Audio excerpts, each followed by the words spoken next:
Howdy, Dennis Bradford here. Let's think some about being, feeling, and doing better. Trouble using the energy testing method for truth? If you're experiencing difficulty either using energy testing for truth or getting inconsistent results with it, why? Let's initially consider the possibility that you're unintentionally using the test itself incorrectly. One problem that may occur is inconsistent results. You calibrate something, and it later calibrates differently. This isn't necessarily a problem. Why? People and situations change. Becoming is in incessant flux. Are you sure that you're testing the same thing? For example, when calibrating people, it's possible to test the same person for different roles or at different times. For example, you could calibrate Barack Obama's level when he was 30 or when he was 50. You could calibrate him in different ways, for example, as a president, as a husband, as a father, as a Christian, and so on. If you're testing someone else more than once about, say, the same person, be sure that the person you're testing is in the same sensory modality to think about that person. If, for example, you're testing your sister about your grandmother, your sister could recall how your grandmother looked at one time and how she felt or sounded at other times.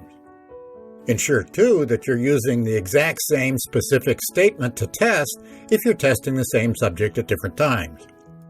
These are simple testing procedure errors that fade in importance the more you practice using energy testing for truth.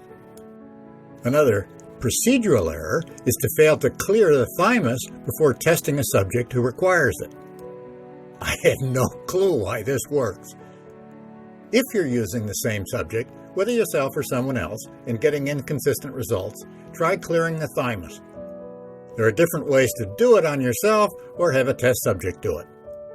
One way is to tap rapidly with the fingertips of one hand in a circular counterclockwise fashion over the upper breastbone. Do it for 5 seconds or so. Another way is to use a closed fist to thump 3 times over the upper breastbone. As you do that, smile and say, ha ha ha, with each thump while imagining something or someone you love. You can even clear the thymus every time before testing anyone about anything. Let's consider more interesting problems. In his 1995 book, Power versus Force, David R. Hawkins admitted that about 10% of the population is unable to use energy testing for truth. He didn't know why. I'm not sure whether he ever revised that opinion before he died. If, at least for now, you happen to fall into that category, work around it. Find a willing, trusted friend to whom you are not married and teach the method to that friend. Recruit your friend to do the testing for you, including using you as a subject. Your own calibration level may change over time. The good news is that it can improve over time. The really good news is that it can dramatically improve over time. It typically requires a sustained commitment to mastering a daily effective practice, such as aliveness awareness or Zazen. It amazed me to learn that it's possible to raise your own calibration by 35 points just by reading Power versus Force. Here's why that's relevant. Nobody with a calibration level of 199 or lower can use the test successfully. So, if that happens to be your situation, you cannot yet use the test successfully. It's not a matter of your degree of formal education or your IQ or anything like that. It's only a matter of your energy calibration level. Here's an important recommendation. Take nothing personally. It's not a matter of blaming. It's an opportunity to do better. It's not uncommon. About half of all Americans score at 199 or lower. If you're in that situation, you're not alone in living selfishly. If I were in that situation, I certainly would not resign myself to it. I'd do whatever is possible to raise my calibration to 200 and, if possible, higher. I consider more about how to do that in subsequent videos. Remember that it's at level 200 that the power of unwanted emotions to create distress is initially broken. It's also important to understand that if someone's level is only 200, even if that person uses the test correctly, there's still a 30% chance of error.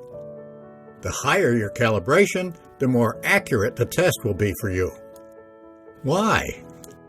It's at level 200 that selfishness begins to transition into selflessness. Fairness, consideration, honesty, and ethics begin to prevail at 200 and above. It's the level where love first emerges. As Hawkins puts it in The Eye of the Eye, quote, "The mind is contaminated by emotions," end quote. At level 200, freedom from emotional bondage begins. The higher the level, the less emotional bondage. Sages, level 600 and above, don't experience emotions. A decrease in selfishness always directly yields an increase in emotional well-being. The ability to love grows automatically as attachment to egocentricity diminishes. Like beauty and genuine lasting joy, love is really beyond form. Form becomes progressively less useful at level 500 and above. 540 is the level of unconditional love. So, we don't have to become sages to love unconditionally. By level 600, all selfishness disappears. As I previously explained, the "for me" at the core of every emotion has dissolved. That's the key to emotional freedom, to flourishing emotionally, to living well emotionally. However, we don't have to become sages to begin to enjoy the benefits of being more selfless. That's hopeful because, you may recall, sages occur in the population fewer than 1 in 10 million people. Is the ideal of flourishing emotionally becoming clearer and clearer? Let's end emotional distress.